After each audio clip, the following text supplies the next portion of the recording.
özlerim seni. Görmedi bu gözlerim seni. Sanki yarsın özlerim seni. Özgürlüğün al sen oldun, sonsuza dek beklerim seni. Diren ha Diyarbakır diren, direnmektir sana can veren. Benimle bu şarkım sana, dağlarının aşkına güven, dağlarının aşkına güven. Diren ha Diyarbakır diren, direnmektir sana can veren.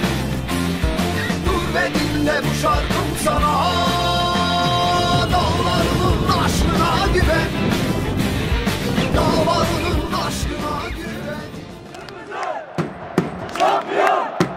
Ahmet! Yeşil! Kırmızı!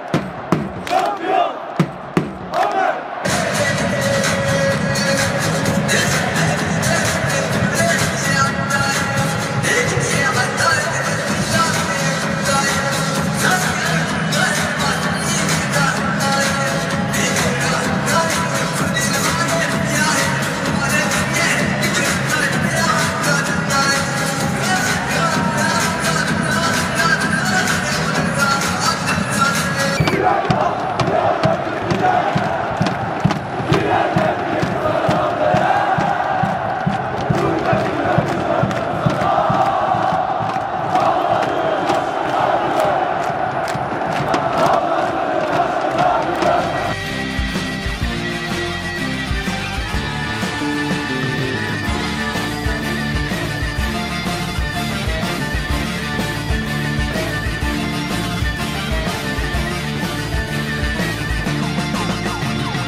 Seninle can bana, güneş yan yan ettim yana.